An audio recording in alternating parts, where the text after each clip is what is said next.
Hello my friends, I tried to do a video where I assessed this 1825 cap to bust half dollar. Well, I had problems during the recording. I bumped my phone and knocked it over and a few other things. So I'm going to go ahead and redo it. As you can see on this coin, it's worn quite a bit, but it still has good details left. And on these, there's letter edge writing on here. And it says something, a half dollar or 50 cents. This one's worn a bit, so it's kind of hard to read it. Now, I'm going to compare it to this one in terms of details. It's 1831 with a bit less wear. And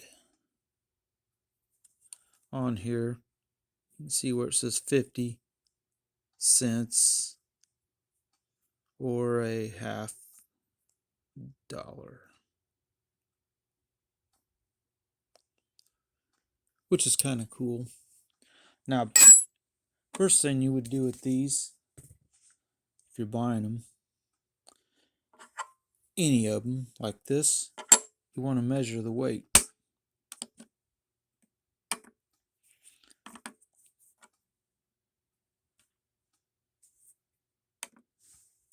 So throw the weight on there, 50 grams. That's what that is, 50 grams. So we're going to put the 1825 on there. And I come up with 12.91 grams. These are heavier than our modern 50-cent coins are. The more modern silver being 12.5. These are 13 something. I'm not sure I think they're 13.3 something. This is a little worn, but not too bad. So the other thing you'd want to know, you could ping test them. I'm not going to probably do that because it doesn't really pick up. I know they ping okay. So what I'm going to do is show the red book info. 1825 half dollar. There's no varieties on the dates like some of the other ones have. So if you see like 1828, the curl base, no knob, right next to it has a knob on that too. So you have to look out for that, because if you see two of them, you're like, well, one of these got to be fake because it's not the same number. Well, they had different numbers, so that's important. Now over here, the 1831 says almost 6 million were made. At good for, it says 65. That particular one is probably at the 1831 anyway. It's probably at least good or very good to fine range, and makes it worth somewhere around probably between $90 and $120. If it was graded and it graded very fine 20, probably be able to sell it for that price, maybe a little higher, because I don't know how many of them are graded. Maybe not very many because they're not real common. 1825 is a little bit better year in terms of the mintage and the values.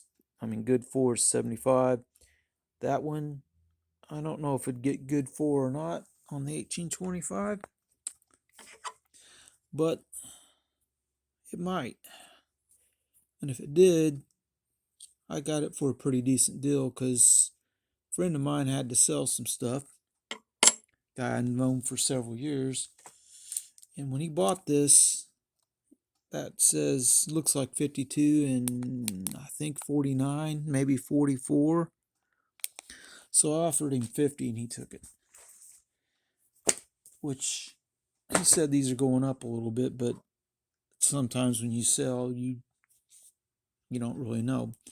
Now, I made a comment to Addicted to Minis, and he said something about trade dollars. I said, I have a US trade dollar, and he said, tell me more. Well, this is the coin. It does have a hole in it. It says 420 grain, 90% fine, but the hole, if there was a mint mark there, it got torn up by the hole being drilled in it. These coins weigh a little bit more than a Morgan dollar.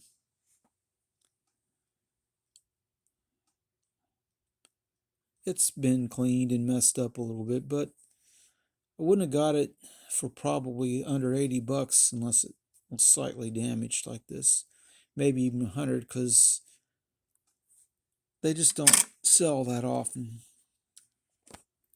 Anyway, you know, a Morgan dollar starts at 26.73, and that is a little bit more. I don't have a Morgan dollar handy, but I can put this on grains, and it's supposed to be 420. It's 416, and part of this might be silver solder or something. I don't even know, but it looks like something on the coin that shouldn't be there, but it's damaged, so I'm not too worried. Pretty sure it's 100% authentic, just got a hole in it. But anyway, that's going to be my video about these, and I hope everyone has a good day, and we'll see you next time.